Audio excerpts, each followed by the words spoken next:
houve uma fala, uma entrevista, quase que um monólogo, com poucas intervenções ali, da doutora teóloga católica Ivone Gebara. A doutora Ivone, realmente, do ponto de vista acadêmico, é uma mulher de muito respeito. Ela tem 1 ou 2 doutorados, se eu não me engano, um pela PUC, aqui do Brasil, e o outro lá pela Universidade de Louvain, na ala francesa da Bélgica. E ela estudou, é uma teóloga conhecidíssima nos meios acadêmicos aí, é conhecida como teóloga feminista, embora ela não aprecie muito esse título, e ela escreve muito sobre o empoderamento da mulher, as mulheres, etc, etc, etc. E o Leonardo Gonçalves acabou cedendo o canal dele para que ela desse uma fala. Então estava ele com mais um outro pastor e um grupo de 5 ou 6 mulheres, se eu não estiver enganado, uma luterana, algumas adventistas, e ali a teóloga começou a falar. E ela falou muitas coisas que chocaram as pessoas ali, especialmente os cristãos mais conservadores, e muitos começaram a cair matando. E eles até suspenderam os comentários da página.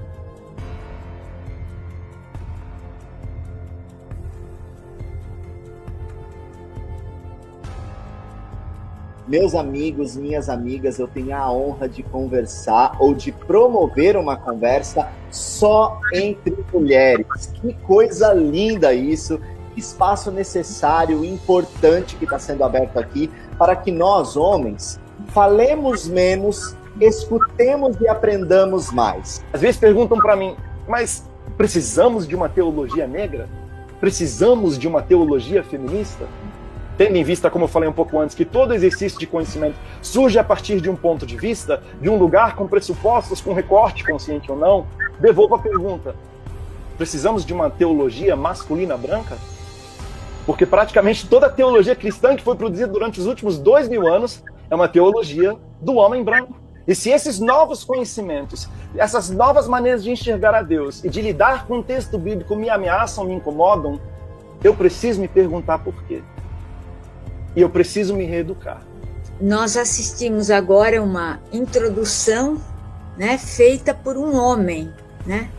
E é sempre isso que acontece, né? O tema é da mulher e os homens é que nos introduzem sempre. Então, tem algum problema aí. Quase todas as justificações bíblicas, na realidade, vêm de homens sobre mulheres. Então são os homens que vão justificar, é Paulo que vai dizer, é Jesus que vai explicar, é Isaías que vai profetizar. Vocês estão percebendo que aqui também existe um silenciamento nosso, né? Um silenciamento nosso. Bom, a teologia não é um discurso sobre um homem que a gente chama Deus. A teologia é referência ao teos, que quer dizer tudo o que existe. Tudo que existe, fruto desse mistério maior e em evolução contínua. Basta um estudo um pouco mais aprofundado da história das religiões que a gente vai perceber o quanto os mitos se misturaram com a realidade da vida, o quanto os mitos explicaram a realidade. E isso não está ausente da Bíblia. A Bíblia é cheia de mitos, né? E eu quero dizer assim, não, na Bíblia está sim, um dos grandes teólogos, inclusive presbiteriano, que foi meu professor, o Paul Ricoeur, escreve vários volumes sobre essa questão dos mitos, o mito do mal, o mito da criação, o mito da bondade e maldade divina. Não existe uma verdade, existem caminhos, né? Jesus diz, eu sou o caminho. Primeiro, antes de falar a verdade, na realidade, né, biológica e cosmológica, o feminino é anterior ao masculino. Nós sabemos disso, mas eles não querem saber, né? Eles continuam com Deus Pai Todo-Poderoso, que criou primeiro Adão, né?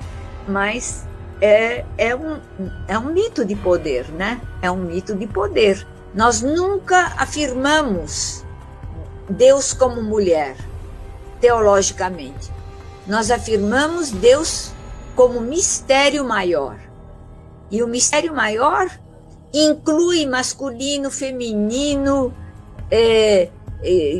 gay, lésbica, planta, barata, passarinho, floresta, rio. Eu sinto muito, mas as mulheres mantêm ainda uma visão de poder e elas sustentam uma divindade masculina sem perceber os limites desse conceito.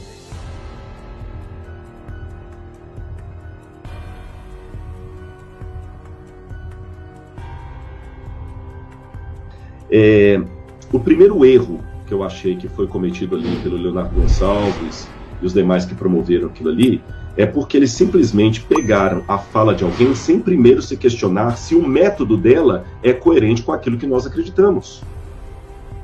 Você entendeu? E é muito perigoso quando você pega a fala destituída do método, porque você pode pegar com o barbante um pacote de coisas que não faz parte do seu background. Se você conhece o método, você fala, ó, isso aqui eu concordo, isso aqui eu discordo, isso aqui eu concordo, isso aqui eu discordo. E sendo muitos que estavam ali formadores de opinião, eu acho muito perigoso, embora eu seja partidário, muito partidário, do diálogo com a pessoa que pensa diferente. Tanto é que vocês já ouviram várias vezes eu falar que nós devemos discordar com classe, com respeito, mas quando eu vou conversar com o outro, eu acho que é importante eu ouvir com respeito o que ele tem a me dizer, mas também é importante eu pontuar aquilo que eu discordo. Não só para ele, mas também para quem está me ouvindo. Porque senão para que vai ter diálogo? Aliás, não é diálogo, é monólogo. Então isso que é o perigo, não houve contraponto ali, houve um monólogo. Por isso que tomaram na cabeça. Né? Tomaram mesmo, o pessoal reagiu e não podem reclamar.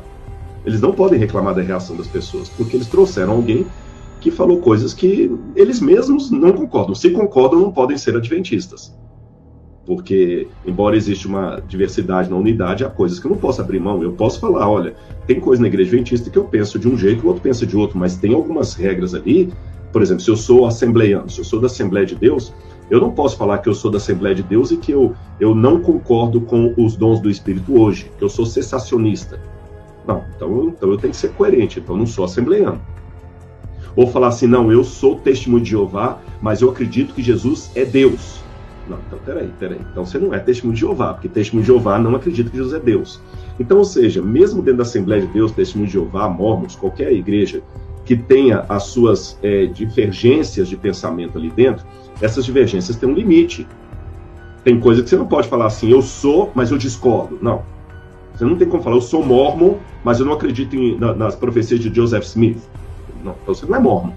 Você não pode falar assim, eu sou católico apostólico romano, mas eu não acredito que Maria foi a mãe de Jesus. Então você não é católico, meu amigo. Você entendeu? Então tem alguns pressupostos adventistas, e me surpreendeu ver as adventistas ali, com um sorriso, assim, bebendo e fazendo cara de nossa, que fantástico. E a doutora Ivone falando coisas que não faz parte do método adventista. E o que me surpreendeu, estou falando aqui com muita franqueza, é que muitos do que ali estão, estou falando dos adventistas, a luterana não, porque os luteranos eles têm uma filosofia que bate com, uma teologia que bate com o que a doutora Ivone está falando. Dos luteranos não, mas estou falando dos adventistas que estavam ali, que promoveram isso. O que acontece? Eles não têm essa mesma flexibilidade e carinho com aqueles mais conservadores que pensam diferentes deles. Eu já fui atacado por muitos desses aí na minha rede social. E uma maneira que eles têm de atacar é justamente assim, se você discorda de um autor, é simplicista, não leu, só leu a orelhinha lá, a introdução do livro, que é bancada intelectual. Não, peraí. Você está usando o argumento ad hominem, tá certo? Não foram nem um pouquinho, assim, se a ideia, como foi proposta, é ouvir a outra ideia, se a proposta é ouvir a outra ideia, então tá bom. Então eu faço uma sugestão.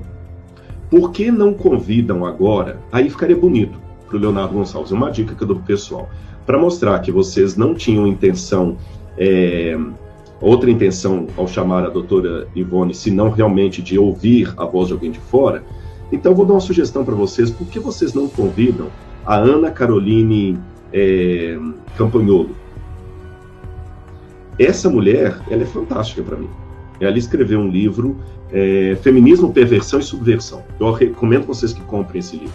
Por que vocês não pegam a Ana Caroline e a entrevistam, a deputada? Chama ela agora, as mesmas, sem mudar o perfil ali da banca. O Leonardo agora cede o canal dele e deixa, porque ela vai fazer um discurso diametralmente oposto. Se a ideia é que os que seguem o canal podem ouvir uma posição divergente, então que ouçam agora a Ana Caroline, e que as mulheres, por respeito, façam a mesma cara de felicidade, alegria e sorriso diante do discurso da Ana Caroline. Se você falar, não, aquela mulher é uma retrógrada porque ela é conservadora, não, peraí, mas a proposta não é justamente ouvir o diferente? Se é para ouvir o diferente, vamos ouvir a doutora Ivone, vamos ouvir também a Caroline, que escreve com muita propriedade. Aí sim, vocês estão... Ainda assim, eu acho que a gente tem que pontuar a minha posição. Então, isso aqui que eu achei interessante. Não especificou para o público as divergências. E eu acho perigoso isso colocado para os jovens. Eu tenho muitas discordâncias da doutora Ivone no campo das ideias, não pessoais. Por exemplo, quando ela fala Deus, a palavra theos em grego significa o todo. Não, com todo respeito. Theos em grego nunca significa o todo. Theos é Deus, tá bom? Você pode usar uma semântica panteísta para querer significar Deus como todo, mas Theos é Deus, ponto. E, biblicamente falando, o Deus da Bíblia não é o Deus da doutora Ivone. Desculpe, que eu não estou questionando a sinceridade dela, a espiritualidade dela, eu estou falando do método, estou analisando aqui a teóloga. O Deus que ela está defendendo e pregando não é o Deus da Bíblia Sagrada, porque o Deus da Bíblia Sagrada, ele é criador do céu e da terra, e a salvação, de acordo com o Novo Testamento, é unicamente por Jesus. Jesus é o único Salvador. Então, quando a doutora Ivone, como teóloga, fala que temos que superar essa ideia de Jesus como o único Salvador, então, desculpe-me, ela está fazendo uma teologia que não é a teologia do Novo Testamento. Então, e aqui, mas Rodrigo, o jeito dela ler, o seu jeito é diferente. Não. Ela concorda com o meu jeito de ser. Ela concorda que o Novo Testamento apresenta, que eu quero deixar bem claro isso aqui, viu, para não parecer contradição com o que eu falei no início. Quando eu disse que a doutora Ivone fala que cada um tem uma maneira diferente, ela não está querendo dizer que ela lê na Bíblia que há outros caminhos de salvação que não Jesus. Não, ela concorda com a minha leitura. Ela sabe que, biblicamente falando, o único caminho, o único acesso ao Pai é através de Jesus. A proposta dela não é corrigir a minha leitura da Bíblia. A proposta dela é superar essa leitura. Tá certo? Isso é coisa superada. Devemos abandonar esses mitos do passado. E aqui é uma outra observação ainda filosófica que eu faço a autores que querem relativizar a verdade. Por quê? Sabe o que eu observo? Geralmente, quando autores como a doutora Ivone apresentam uma relativização da verdade, não existem verdades absolutas, não existe verdade com V maiúsculo, né? Eles são os mais dogmáticos e categóricos para apresentar suas ideias. Ou seja, não existe verdade absoluta, exceto o que eu estou falando. Ou seja, as pessoas que defendem a ideia de uma verdade relativa são absolutistas no discurso deles. Mas existe uma verdade absoluta. Jesus falou, eu sou o caminho, a verdade e a vida. A doutora Ivone falou o seguinte, olha, o próprio fato dele falar eu sou a verdade, vocês não esquecem que antes dele falar eu sou a verdade, ele falou eu sou o caminho. E ela falou o caminho, quer dizer, o processo, uma coisa inacabada. Não, doutora, com todo respeito, eu discordo. Biblicamente falando, Jesus falou em grego assim, eu sou o caminho, ego eimi re rodos, re zoe, re aletheia. Eu sou o caminho, re rodos. Ele não falou sou um dos caminhos. Ele não falou sou uma das verdades, uma das vidas. No grego você tem o artigo definido antes. Ele falou ego eimi re rodos. Eu sou o caminho. E o caminho ali na Bíblia, embora implique num processo, não discordo isso, mas não significa algo inacabado. A ação de Jesus, ele não está num processo de ser que nunca acaba. Tá certo? E Jesus é o Salvador. Ele falou, ninguém vem ao Pai senão por mim. Querer agora, qualquer leitura que tente invalidar isso e dizer cristã não é coerente com o texto. Não é coerente com o texto. Estou falando do mundo das ideias, não estou atacando a pessoa dela, que é até mais velha do que eu, merece meu respeito, mas no mundo das ideias não é por aí a coisa vai. E isso não foi pontuado em momento nenhum da live. Todo mundo ali, nossa, babando aqui do lado, com ela falando e tudo, e o pessoal assustou mesmo. O que é isso, Leonardo Gonçalves? Você canta nas igrejas aí, aparece na Novo Tempo e agora defendendo isso? Realmente, eu achei que não foi muito proveitosa. E um último elemento aqui para fechar. Há diálogos e diálogos. Há contraponto e contraponto. Isso tem que ter um limite, senão pode ser muito perigoso. Vou dar 2 exemplos bíblicos para vocês. E aqui que vem minha preocupação com a proposta que o Leonardo Gonçalves e as pessoas estão querendo fazer com essa teologia inclusiva, que vai ouvir todo mundo aí. Estou falando da Bíblia, tá bom? Houve momentos em que Paulo dialogou com o diferente. Vou dar exemplo. Quando ele chegou em Atenas, Paulo, como judeu tradicional, hebreu de hebreus, ele ficou revoltado com aquele monte de idolatria que ele viu em Atenas. Ficou revoltado. Mas Paulo foi educado, ele discordou com classe. Embora ele não aceitasse aqueles ídolos, ele começou a pregar de maneira tão educada, falando uma linguagem que eles podiam entender. Ele citou Arato, citou Parmênides, citou poetas gregos, falou na linguagem deles. Aí o pessoal levou Paulo para o Areópago. E ele, o que ele fez? Ele pegou, partiu do conhecido para o desconhecido, falou assim: senhores atenienses, ele não falou, vocês são idólatras. Ele falou assim, vocês são religiosos. Paulo não foi hipócrita. Ele falou, olha, vocês são religiosos, que bacana isso aqui. Mas tá vendo aquele altar do Deus desconhecido que vocês têm aí? Foi esse que eu vim anunciar. E aí ele falou, Jesus, e depois ele falou, ele pregou a Jesus, aí não, de ressurreição a gente não quer ouvir não. Mas ele pontuou o que ele acreditava. Ali ele teve um diálogo, mas ele pontuou. Agora eu vou colocar outra situação igualmente bíblica. O apóstolo João e os gnósticos. Quem eram os gnósticos? Os gnósticos eram um grupo de cristãos que queria negar a encarnação de Jesus, como os docetistas. Os docetistas ensinavam que Jesus não se tornou homem. Ele não encarnou, ele era apenas um espírito que usou o corpo de um homem chamado Jesus, depois voltou para o éon superior, há vários tipos de gnosticismo, auxeritismo, ebionismo, tem vários tipos. E João falou, peraí, aqui não tem diálogo. Aqui não tem diálogo. Aquele que nega que Jesus Cristo veio em carne, esse é do anticristo. Pela proposta do Leonardo Gonçalves e companhia, João estava errado. João deveria chegar no púlpito, porque na época não tinha internet, João deveria chegar no púlpito, chamar Cerinto, que era um dos maiores líderes do gnosticismo da época, colocar Cerinto lá na frente e falou assim, Cerinto, explane para nós, eu estava ávido por ouvir você falar aqui, que eu quero dar ouvidos ao de fora. Diga-nos o que você acha do evangelho e tudo mais. E à medida que Cerinto ia desconstruindo, grife essa palavra, à medida que Cerinto fosse desconstruindo o evangelho, João ficasse assim, sentado, com ares de satisfação, ouvindo, sabe? Mesmo que João discordasse de Cerinto, mas vamos abrir espaço para Cerinto falar. Para quê? Não, temos... Como é que ia ficar a igreja de Éfeso, onde João foi pastor, vindo Cerinto falar ali e o apóstolo João assim, ó. Eles iam ficar confundidos. João bateu o pé. Aqui não, violão. Você pode falar onde você quiser, aqui não.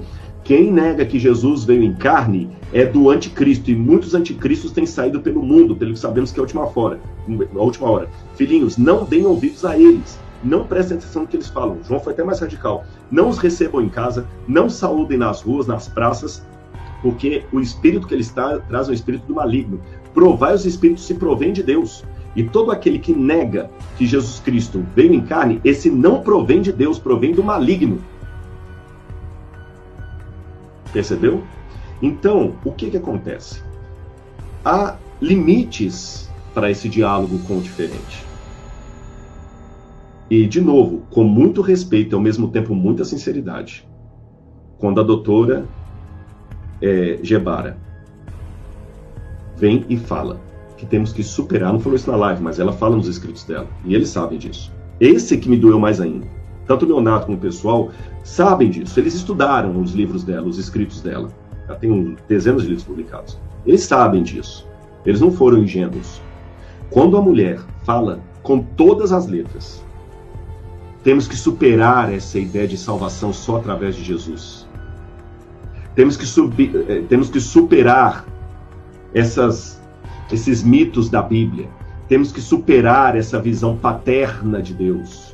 Temos que superar essa visão cristã de que a salvação só vem através de Jesus. Temos que superar essa ideia que Jesus é o único caminho. Desculpem-me. ela não está tanto para os filósofos estoicos e epicureus que Paulo dialogou. Ela está mais para os seguidores de Cerinto, que João condenou. Então eu tenho meus limites do diálogo. E eu não entendo porque alguns agora vão ficar tão revoltados assim, porque, por exemplo, já que estamos falando de feminismo, se eu falar agora contra as mulheres, muitas vão me dar dislikes aqui. Se eu falar contra a sua mãe, você que está me assistindo agora, se eu falar mal da sua mãe, falar que sua mãe não era uma boa mulher, que a sua mãe traiu seu pai, que você não pode acreditar que a sua mãe era tudo isso que você pensava, você vai ficar com tanta raiva de mim que você não vai ter coragem de assistir mais nenhum sermão meu. Agora, se eu falar contra o seu Deus, você continua admirando a minha mensagem. É isso que eu não entendo, às vezes, no mundo cristão. Essa incógnita. Repito, para ficar bem claro. Eu posso falar, imagina que se eu falar mal da sua mãe, da honra da sua mãe, você não tem coragem de assistir mais nenhum sermão meu. Mas se eu falar da honra do seu Deus, aí você continua me achando o cara. Aí é meio esquisito, não é? Quer dizer que minha mãe tem mais valor para mim do que meu Deus? Porque se falar da mãe, eu caio de pau. Mas se falar de Deus, não, eu tenho que entender e tudo e tal. E desculpem-me, João deixou muito claro, aquele que nega o filho, Jesus falou, aliás, Jesus até falou que isso beira até o pecado contra o Espírito Santo. Então, gente, sabe, eu oro para que Deus abra os olhos da doutora Gebara. Como acadêmica, eu desço com louvor para ela. Mas do ponto de vista bíblico, não é este evangelho que foi pregado.